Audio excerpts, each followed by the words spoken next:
Friends, good morning. আজকে তোমাদের সঙ্গে আমি আবার নতুন একটা ব্লগ নিয়ে চলে এসেছি। সেটা হচ্ছে বানাবো, এই যে জিনিসপত্র দেখে নাও। এই যে কফি আছে, সুগার আছে, এখানে হচ্ছে তোমার চকলেট সিরাপ আছে। তো দেখে বুঝতে পারছো এটা আমি আজকে বানাবো হচ্ছে কোল্ড কফি উইথ আইসক্রিম।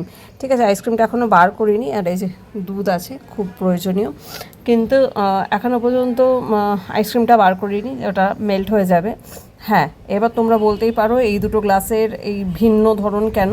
তার কারণ হচ্ছে এই মাত্র আর একটা এই আমার সেটের গ্লাসটা বার করতে গিয়ে এই যে গ্লাসের মুন্ডু আলাদা আর এই যে তার স্ট্যান্ড আলাদা হয়ে গেছে, তাই দুটো ভিন্ন। মানে এর সেটটা আর কোথায় আছে আমি খুঁজে পাচ্ছি না। তো প্রথমেই যেটা নিয়েছি সেটা হচ্ছে এই দেখো, এই যে নিয়েছি হচ্ছে চারটে আমি পাউচ নিয়েছি ছোট কফি।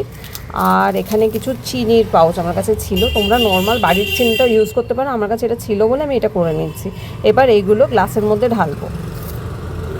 এই দেখো, প্রথমেই আমি এই যে দুটো পাউচ কেটে নিয়েছি এই যে কফির, আর এই যে দুটো আমি চিনি ঢেলে দিয়েছি। তোমাদের এই চিনিটাই দিতে হবে তার কোনো মানে নেই, তোমাদের ঘরে যে চিনিটা থাকে, আমরা নর্মাল যে চিনিটা ব্যবহার করি তোমরা সেই চিনিটাই ব্যবহার করো।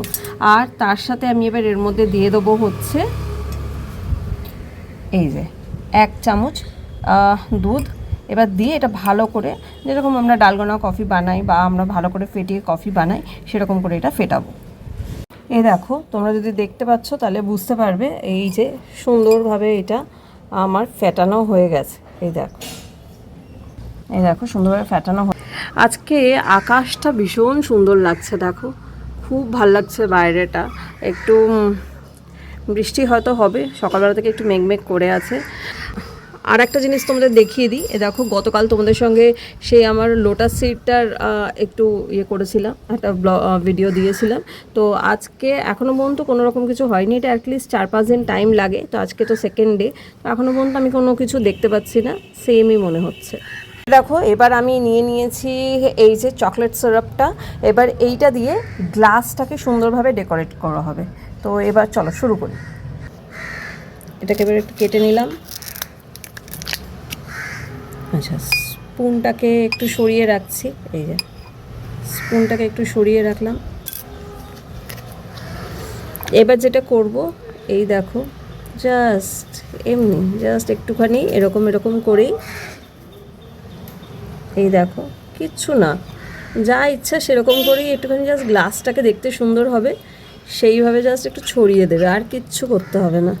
এই দেখো বাইরে থেকে গ্লাসটা এরকমই দেখতে লাগছে। আমরা সাধারণত বাইরে যখন খেতে যাই তখন গ্লাসটা আমাদেরকে এরকম করেই, এই দেখো কিচ্ছু না, এই যে জাস্ট এরকম একটুখানি হয়ে গেল, এর আর কিছু করতে হবে না।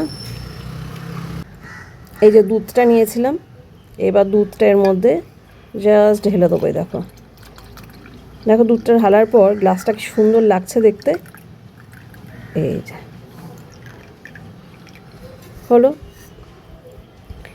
এবার আর কিছুই না, জাস্ট ভালো করে এটাকে দেখো গুলে নিচ্ছি, যাতে এই যে নিচে দেখতে পাচ্ছ, নিচে যে পুরো কফিটা আছে সেই কফিটা যেন সুন্দরভাবে এর সাথে গুলে যায়। এইবার দেখো, এইবার গ্লাসটা তোমরা ভালো করে দেখো, গ্লাসটা কত ভালো লাগছে দেখতে। এই দেখো চতুর্দিক থেকে দেখাচ্ছি, এই দেখো এই যে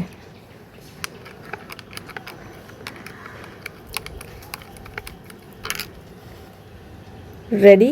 কিন্তু না, আর একটুখানি বাকি আছে তোমাদেরকে। এই দেখো, এই যে গ্লাসটা এরকম দেখতে হয়েছে। এবার ফিনিশ করব কি করে তোমাদের সেটা দেখাচ্ছি। এবার তোমাদের বলেছিলাম যে শেষটা কেমন করে করব। শেষটা হচ্ছে কোল্ড কফি উইদাউট আইসক্রিম তো ভালো লাগে না। এই যে কফি আমার রেডি, এবার এর ওপর দিয়ে দেবো আইসক্রিম। ইয়াম, রেডি আমার cold coffee with ice cream. It's looks very yum, very yum. তোমরাও ট্রাই করো বাড়িতে আর আমাকে জানিও কেমন হয়েছে। টাটা। লাস্টে এর ওপরে একটু চকলেট সিরাপ ঢেলে দিতে এর রূপটা আরও সুন্দর লাগছে।